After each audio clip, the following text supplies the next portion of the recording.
Bonsoir tout le monde. Hello everybody. Thank you for being here. We are going to continue discussing sustainability. And as you probably very well know by now, it's now a completely central topic in the beauty industry and in the packaging industry in general. As far as beauty is concerned, it has most of the time until now revolved around the notion of recyclability. Of course, not only, there is also the discussion about lightweighting, there is the discussion about refilling, re-employing, but in terms of materials and end-of-life management, the majority of the talks have been dedicated to the notion of recyclability. How to design a packaging that would be recyclable, and we know it's not easy. How to choose the right materials that have a good source of post-recycled material and have an established stream of recyclability.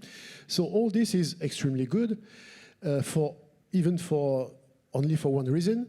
The classical materials that we are talking about, meaning glass, aluminium, paper, cardboard, and a handful of plastics, are the ones that make the majority of the packaging. So it's natural that we talk about those. But in doing so, we are forgetting on the side another trend of thinking, which concerns the biodegradable and soluble packaging. And that's what we are going to cover today. I would say mostly biodegradable more than soluble, just because we have here people that can talk about this. Soluble is still another topic, but it's very similar.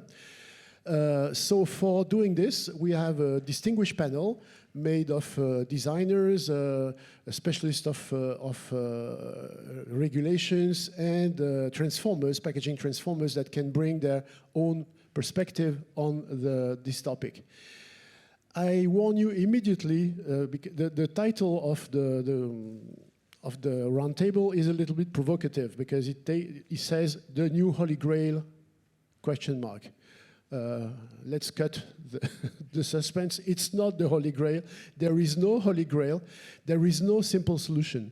You know, there is a saying that I like to refer to, says, to any complex problem, there is an answer that is straightforward, simple, and wrong.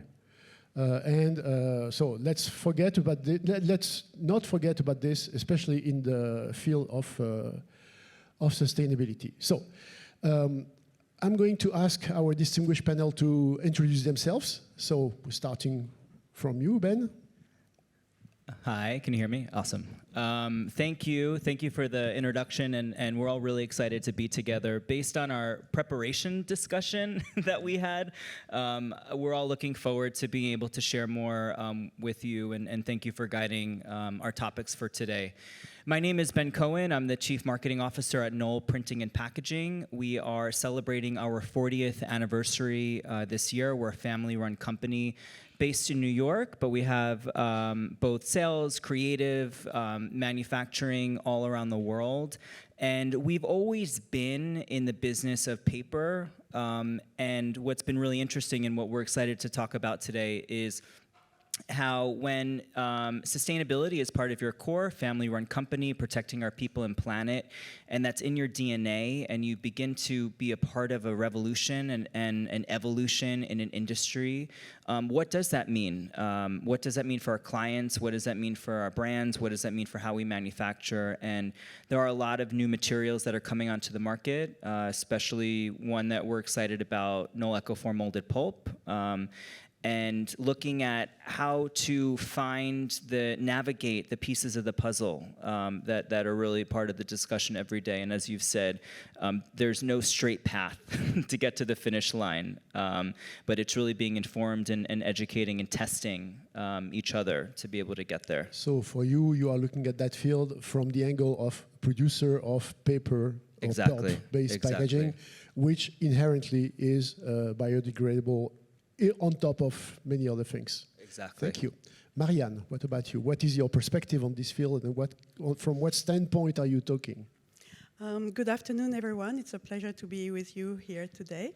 And thank you, Gerald and LUXE PACK Monaco for inviting us here. Well, I'm head of the Sustainable Innovation at Design, the Sustainable Design School, which is located in Nice, which was created 10 years ago to really train and integrate, embed sustainability in the design process. So we have 50% of international students, and we work with partners, companies that really brings real issue to the school so that the young designers would work in teams to find solutions that embed sustainability. Thank you very much. Judith? So I'm the next one. Thank you very much for inviting me today to the panel. So my background is innovation. I'm more than 20 years in the cosmetic industry, always in development roles, but not only in packaging, also in formula development, and in particular, I focus on regulatory. I've led the La Prairie team for more than 10 years in innovation, and now since 1 year I'm a consultant and available for the market, and I strongly believe in collaboration.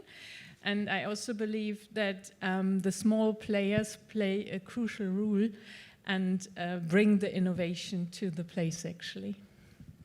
Happy to be here to discuss. Thank you very much. Alain? Alain, if you want to, si vous voulez parler français, it's okay. We are a mix of Franco, Anglo, German. Bon, plutôt en français, hein, pour la meilleure compréhension de tout le monde. Je m'en excuse pour les personnes qui parlent anglais, mais bon, on pourra traduire si besoin. Donc moi, je suis Alain Piron, donc je m'occupe du développement chez Feblet Tech. Donc on est basé donc à Orgelet, à côté d'Oyonnax ou à côté de Genève, à peu près 1h30. On est la division beauté de Feblet Tech, et donc j'ai en charge cette partie-là. Pour nous, donc la partie matériaux biodégradables, on le vit depuis plusieurs années, principalement avec un fournisseur avec qui on travaille bien, donc c'est avec LUXE PACK. Aujourd'hui, on souhaiterait partager ce qu'on a pu faire avec eux et notre point de vue sur l'avenir de ce matériau. Voilà. Merci, thank you. So, without further ado, we are going to dive into the project, and I'm going to ask a first question to our panelists. What is, from your personal perspective, the benefits of CSP, compostable and soluble packaging, and what do they bring into the field of sustainable development? And to answer this question, I'm going to start with you, Marianne. For one specific reason, it's that it's now very well documented that 80% of the environmental footprint of an object is decided at the time of design. So when you intervene later, the engineers can fine-tune a little bit the thing, but really it's when you design the product that basically you set up the scene for what it's going to have as an impact on the... So please give us your perspective as the designer of the team. Well, thank you, Gerald. Yes, as Ben was saying, we are in the middle of a revolution. And this revolution is really asking us to rethink our industrial process, our design process, to really foster positive impacts and reduce harmful impacts on the environment, and especially relating to the climate crisis and to the biodiversity crisis. So CSP, in this context, plays a very important role because we are shifting even from sustainable design to regenerative design. And we really want our packaging to have a positive impact on the environment. Yes, not only doing less harm, but starting doing good. Yes. Yeah. Alain, what is your what can you add to this topic? because as you said, you are actually putting this in practice with your collaboration with LUXE PAK and with some major brands. Yeah. So you have the experience for working with them for many years. So you have this background. Can you share your experience with us? Yeah. Oui, j'allais le faire en anglais, mais oui, pour nous, en fait, l'expertise, le retour qu'on a, c'est déjà, on va dire, un chiffre qui est assez simple, qui est assez porteur. C'est 20% de la matière qu'on transforme aujourd'hui est green, entre guillemets, c'est-à-dire pour partie recyclée, pour partie biodégradable. Donc 20%, ça veut dire que si on n'avait pas fait la démarche d'aller sur des matériaux biodégradables, eh ben, on n'aurait pas pu acquérir certains marchés. Donc on va dire, ça nous permet aussi de contribuer à nos diminutions d'impact, c'est-à-dire qu'on fait des bilans carbone d'entreprise. On en a fait il y a une dizaine d'années, on en a fait une encore dernièrement, et on a pu baisser 75% de nos impacts.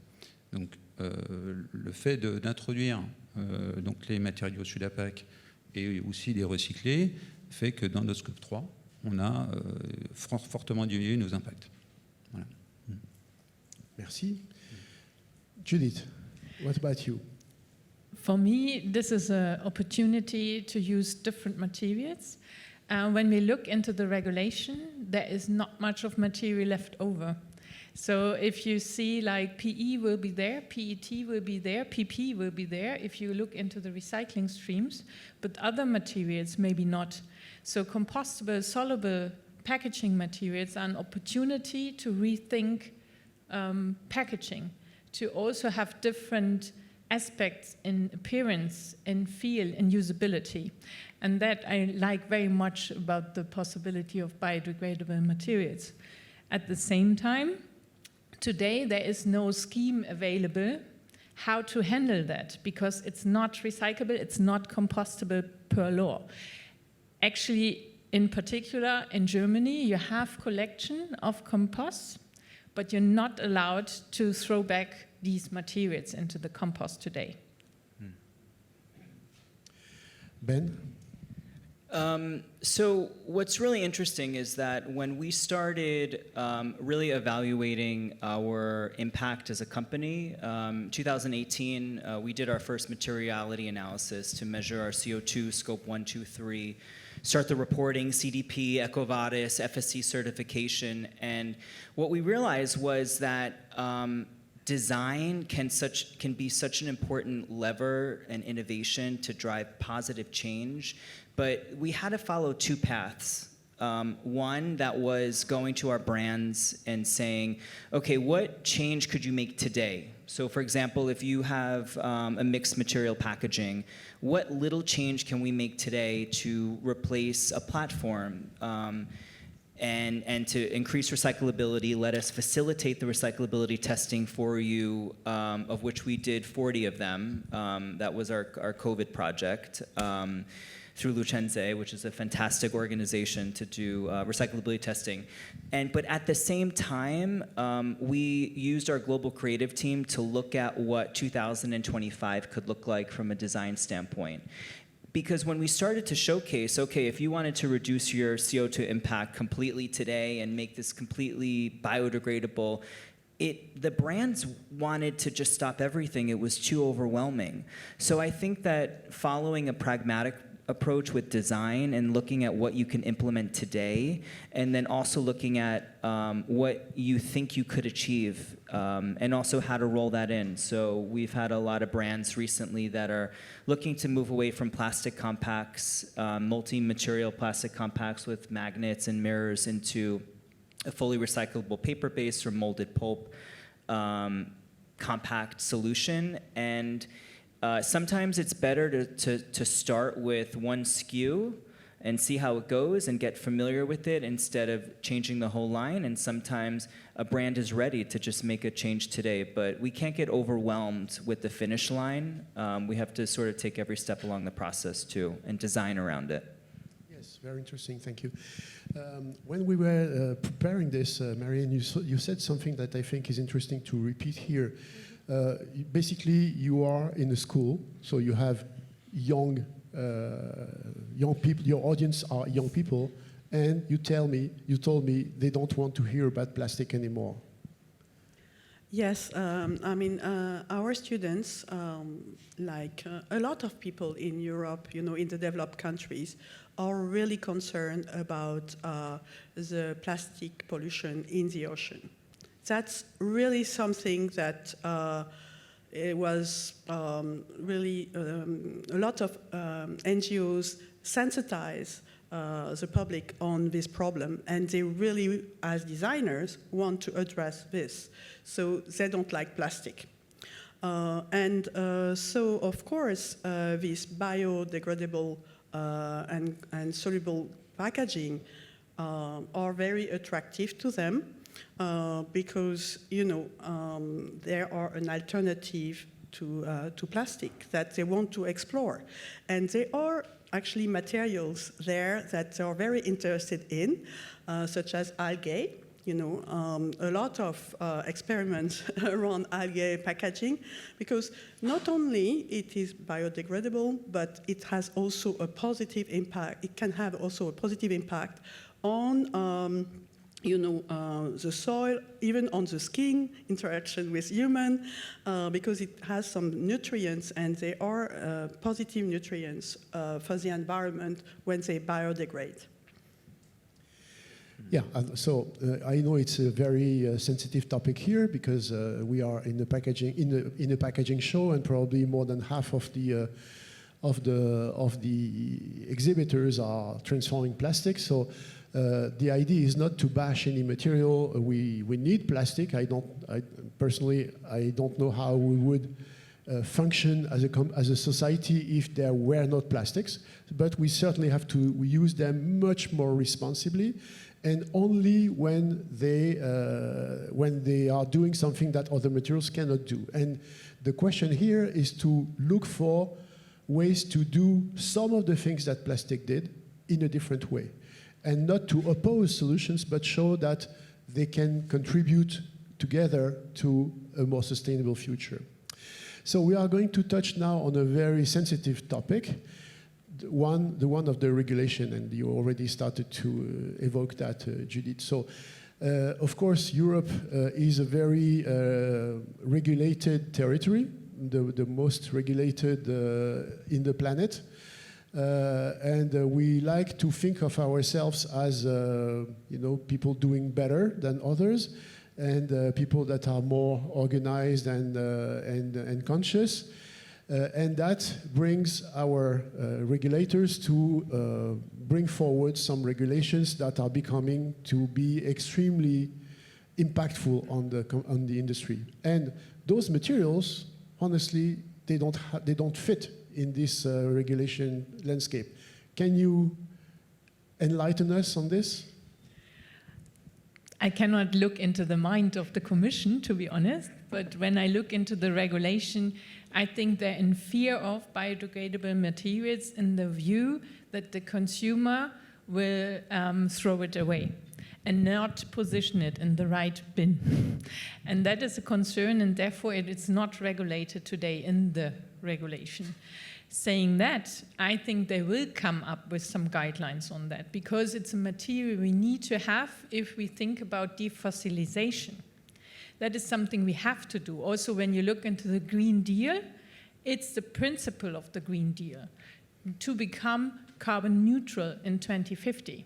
So what else can you do? You need to defossilize.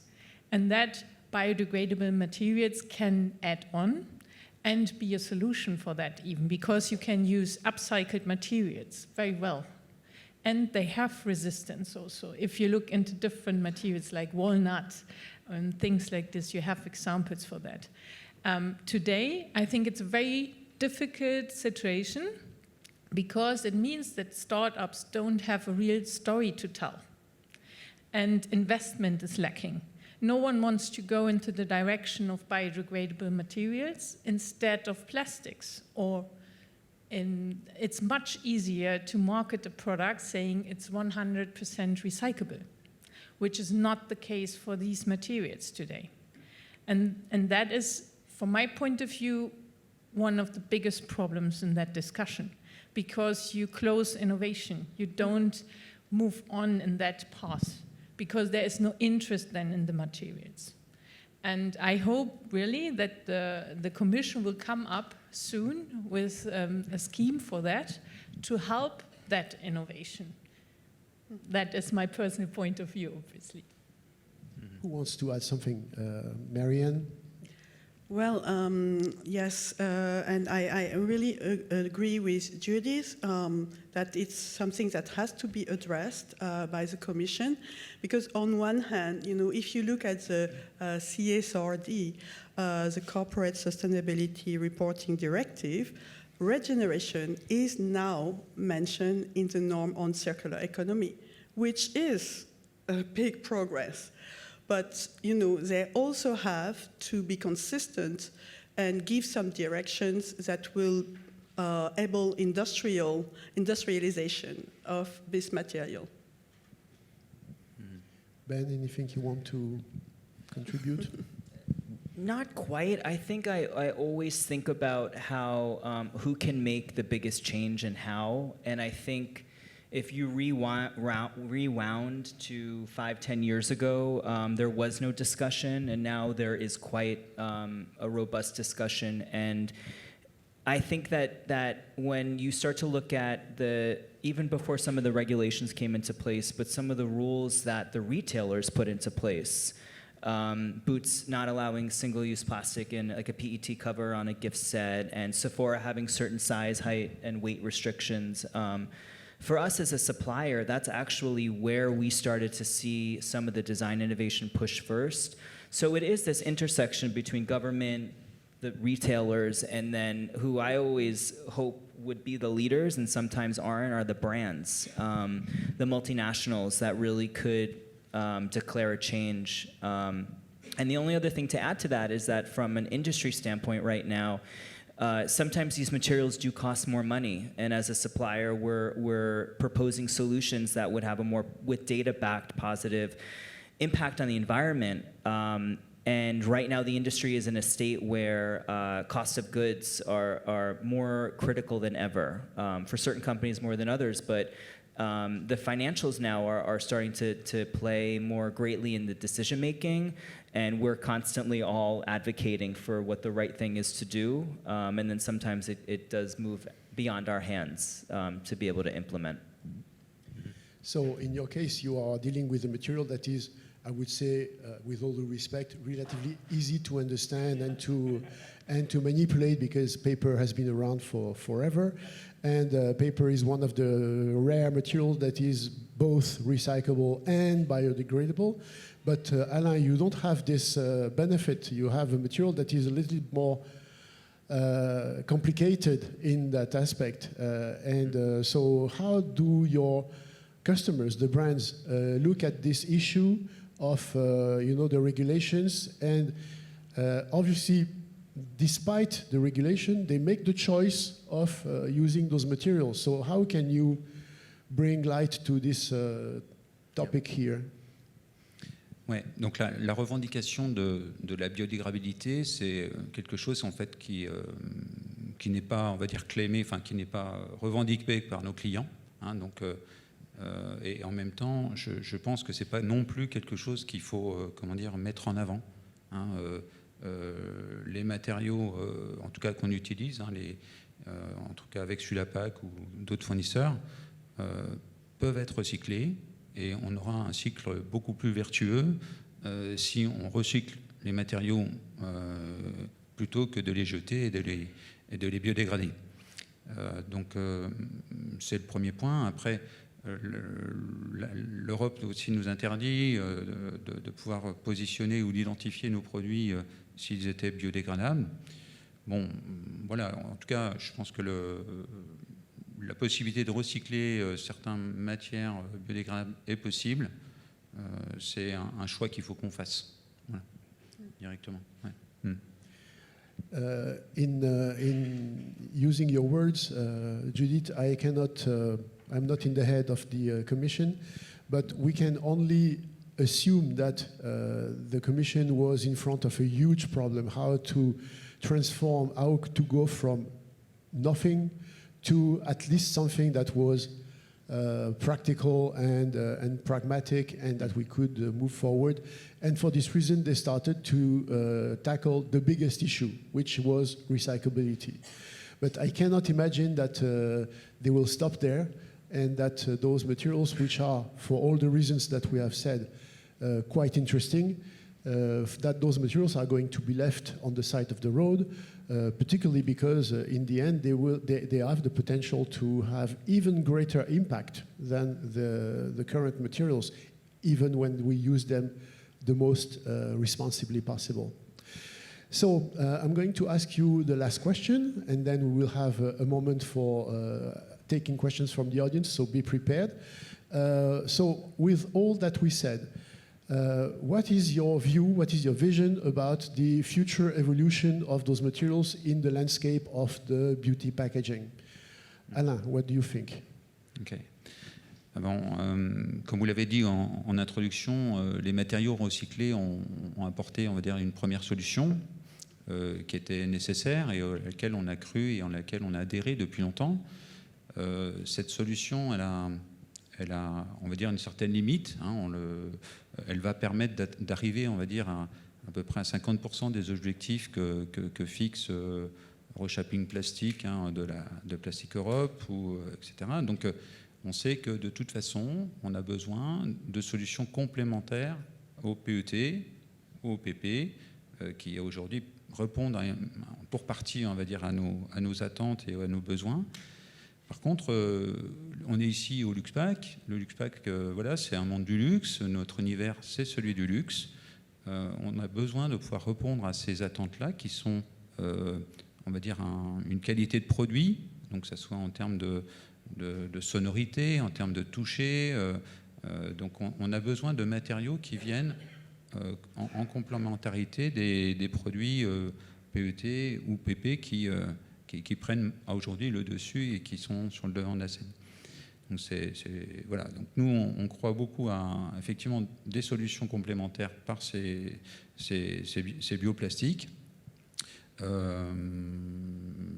Voilà, donc ce qui est sûr, c'est qu'on aura besoin en complément, donc pour pouvoir on va dire, donner plus de circularité à ces matières, c'est de pouvoir ensemble avoir suffisamment de volume pour créer une chaîne de recyclage et donc fermer cette chaîne aujourd'hui on a la partie production, on a la partie réalisation des produits, on a donc la mise sur les marchés, mais il nous manque une partie collecte, hein, qui est déjà existante en Asie, mais qui n'est pas présente en Europe, ou pas suffisamment, pas dans tous les pays. Et cette chaîne a besoin d'être créée.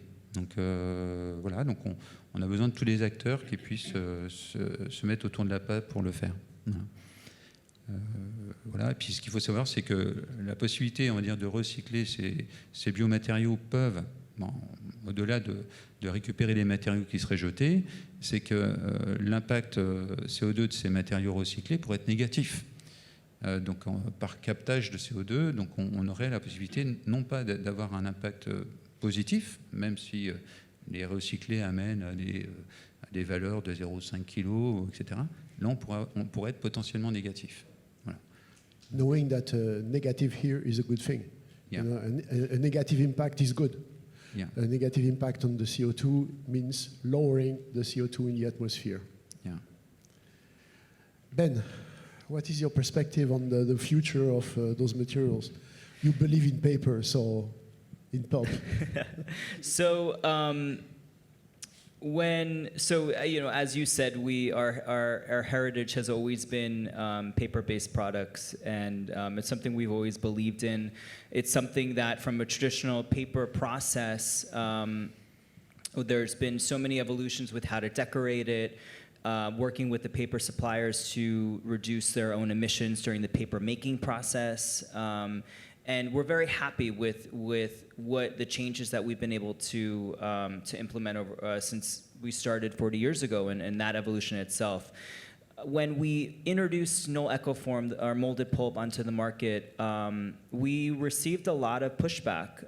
We were told that it would never be accepted by the luxury market, that it is not commercially viable. And so what we had to do was work in a framework of data. And I think that will absolutely continue to be the future of the decision making. So conducting life cycle analysis, understanding that we looked at one brand and we said, you're making X million boxes a year. Let's imagine a super successful one. And if you remove your plastic platform, you could eliminate 200 metric tons of plastic in 1 year by moving to molded pulp. But that path opens up a whole other set of what does it mean to be luxury. The material is lighter. I think that's a good thing because it has less emissions during transportation. But even during our development process with compacts made out of the molded pulp, the brands would say this isn't light enough. Our approach always is, well, you know, we don't really care. We think it's the better thing to do. So when you start to look at all of the challenges that we faced, even since working with molded pulp, from our own research and development, yes, it's just getting started. Looking at how it will be implemented for across new varieties in the next year. How do you be able to direct fill in it? Is it a solution for sampling? Is it a solution for refills? Can it hold a candle wax? Can it hold a fragrance direct pour? And figuring out also that opens like a whole new area of questions of is it the right thing to do? But we test everything. Everything goes through recyclability testing, and that is still been our benchmark for how far we can push the material. So yeah, we certainly see it continuing to be a really important material, the molded pulp specifically, and within the next year, you'll see some industry-changing implementations. So I'm like excited to see everybody here next year to show it hit the market, because we certainly believe in it. Okay, so we have a date.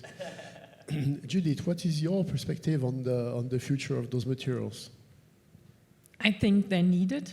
I think they bring opportunities. If I look into the variants we see, so we have heard about seaweed, for example. That is a material you perfectly can use for sachet.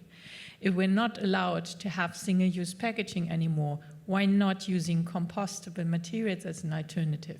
Okay, there are still obstacles available. We have to overcome them. But we also have seen, for example, Diageo launching a paper pulp bottle. So it's possible also on that end. And for the biodegradable plastics, I think what is very nice is they have a much heavier feel in your hand. So it's perfect for the luxury industry maybe. Also the touch and feel is very, very nice if you have the right composition in your hands. And also I feel, you know, we talk about Europe today, but what is happening in America, what is happening in Asia? So we also need answers for that. So maybe biodegradable materials can build a bridge to convince consumers to see still the luxury in the goods, because that is a challenge in front of the luxury industry. The packaging has to be smaller in the future. You will have to have a dossier available to showcase that your packaging is as small as you can be. And the biodegradable materials give you maybe an opportunity to differentiate, to play with different angles, and use plenty of other materials and textures. That is my point of view. I know regulation is needed because it helps the industry to move. If you don't have the regulation, no one is ever discussing these topics. So it's a good thing. On the other hand, it's quite strict, yes, in Europe. And let's see what comes next, because there were plenty of guidelines following the PPWR. It's only the framework and then all the other elements to follow, like design for recycling, for example. Yeah, exactly. Yeah. Mm-hmm. Marianne, you have the last word. Of course, I will really speak about the perspective of the students that I'm interacted with, on a daily basis. And I see CSP as an opportunity for innovation. because, you know, our students of today are, of course, the professionals of tomorrow, the consumers of tomorrow, and they really care about this type of packaging. We are here at LUXE PACK, and we are presenting a project that was imagined by the students for Rémi Martin, and they imagined a pearl of cognac made with a packaging made out of seaweed. That can be really tasted and change the customer experience. So that's just one example of you know, how the students reimagine the customer experience to also integrate this innovation. And the second true story is that we had the students who worked on a diploma project during the COVID, and she made a lot of experiments in her kitchen, you know, with fruit waste, with all kinds of waste. She mixed, you know, some kind of material, and she did some experiment to find alternative to plastic. So, you know, we see really the youth engagement on finding alternatives, or also taking challenge as innovation opportunities. Well, thank you very much. We have time for a few questions. Are there any things that you would like to ask to our panel? I know the first question is always the most difficult to come. Okay, we have one.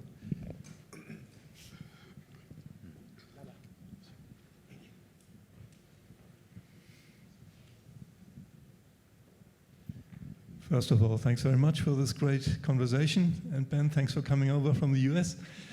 And one question, there was one phrase I picked up, it was biodegradable or plastic. So actually coming close to the Holy Grail would be, biodegradable and recyclable plastic, I think. So I think we come close, but we're not quite there. So that is, would like to give that question to you. What is, those two things would be coming close to the Holy Grail. And the other, just one comment, we are not only talking about the bottles, but also the closures. And I think this is more of the other problem, that we can do a lot with the bottles, but the closures are sometimes more complex, I think. They need to be of hard plastic or whatever they have, so that is the other side. Okay. Shall I? Of course, please. Okay.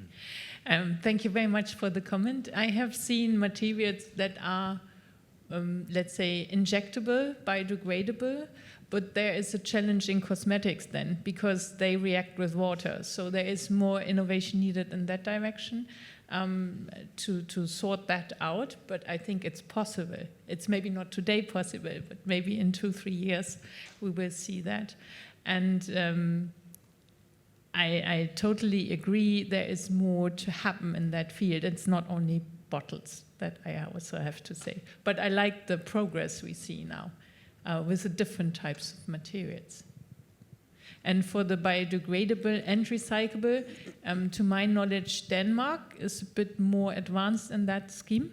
So they are able to sort out. There are recycling or recyclers having the technology available. Some of the materials have higher density, which means you could recycle them, you could sort them out to recycle, let's say it like this, because the first step is always sorting out and then recycling. Yes, there are two things in your question that are interesting. The first one is that we don't have to oppose solutions, but we have to find complementarity in solutions. And we have a tendency to think about, you know, one solution against the other.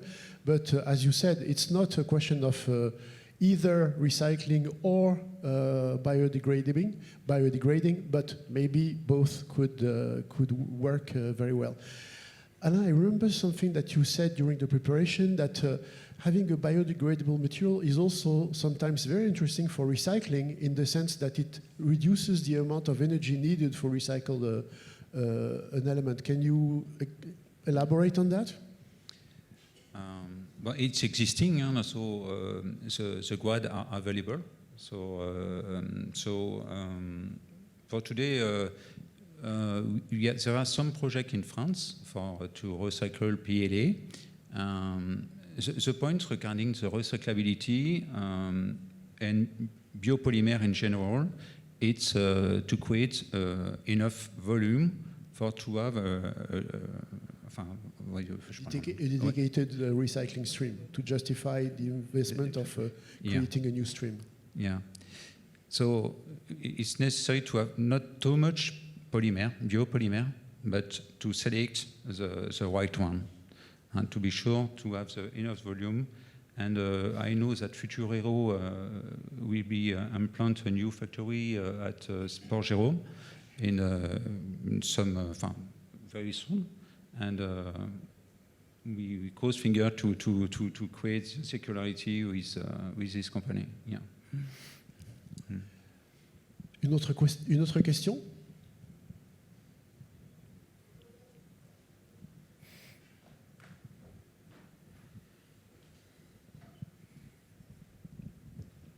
Thank you.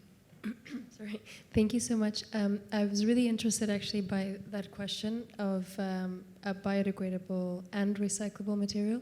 I'd love to know what do you think is the path if that material does exist? Because for me, hearing you speak and also in other talks, it sounds like we're in this vicious circle where nothing is actually being recycled, but then we don't allow something new to come in because it's not recycled. Well, how do we solve the issue then?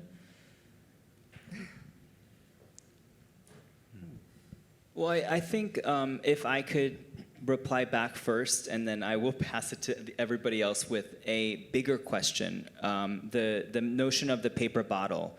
I think one of the biggest challenges and part of the reasons that we've been stuck in a loop of which path to go is that there are two bigger challenges that are not being pushed at this point, from my opinion. The first is the demand for a proper recycling stream. So we know that is one of the biggest difficulties right now. And each region is different, how you certify it, how you recycle locally. You're traveling somewhere and then you get a fine that you didn't recycle properly. My building personally in New York City, there's a video camera in the basement by the recycling bins, and I was shocked, but they've now started to send screenshots from the video if you haven't sorted properly, because now New York City is taxing more on improper sorted. So things like that can make a difference, but what I always try and focus on, which doesn't get us far but moves the needle a little bit, is it's also something I heard earlier today, is the gestures. So in luxury, certain materials are looked at more, and so challenging that, right, to then be able to define a better path of recyclability or biodegradability or both. So challenging what materials are accepted in the industry, and then also challenging the gestures that are required to participate.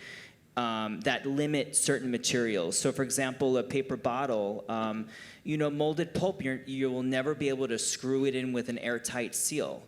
Does it have to function that way? Does it actually have to function that way? Can you release a new version of a bottle where it's sized appropriately for one-time use and then the recycling is right there? So makeup compacts, will clients accept a tab closure to eliminate a magnet? Maybe the palette shouldn't be sold in colors by 6 anymore, and maybe it needs to be one pulp refill, and then you're only ordering what you need. So I always think about that. It's like if we're not landing the target, I think that maybe there's other questions that need to get solved, and it goes back to consumer behavior and what they're willing to do with their packaging.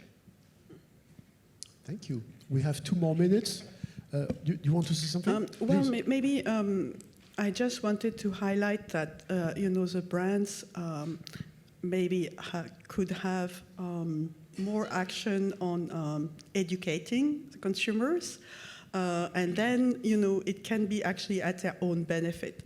Things in another industry, like the sports industry, Adidas really launched a new product integrating plastic from the ocean, and they actually launched a community of people who would exercise, go and pick up plastic on the beach, and then run, and in a sense of joy and inspiration and respect for nature. But of course, it was one of their best marketing initiative, because it really had a lot of co-benefits. And it was not like, okay, I will empower you to recycle, please recycle, please recycle. No, it's just enjoy nature, enjoy and respect nature, and be part of the community. So, if brands could, in luxury industry, could also foster this kind of movement, it'd be great. I would like to add also something, because I think we talk about biodegradability. That means we need also schemes where we say what is really biodegradable, and that is missing today. So that you have really compostables where you can place these things. I know people working on coffee caps to be biodegradable, to put it into the compost and back to the compost and have one gesture also, so that it's easy for the consumer in the end to distinguish. I think that's also key. And certainly we need clarification about the very notion of biodegradability, because there is the home compost, there is the industrial, and one of the reasons the brands were not too keen to communicate on biodegradable packaging was that after spending years and years in educating people to do the right gesture and to not dispose in nature of their packaging, telling them this packaging is biodegradable, oh, in that case, no issue, I can throw it away in the forest. So all those notions are also part of the equation. Well, thank you. We've rounded up the time. Oh, we have another question? Okay, well. Hi, thank you. Thank you for taking a bit longer. I think it's ended, but just to let you know, I'm from Plant C. We have water-soluble packaging made out of seaweed, so it dissolves in water. And we are competing against PVH and PVA. But there is a notion for greenwashing that in New York it has been banned, PVH and PVA, for laundry pods from 2026, I guess, but not in Europe quite yet. So how do we deal with this globally if we are going to approach global brands?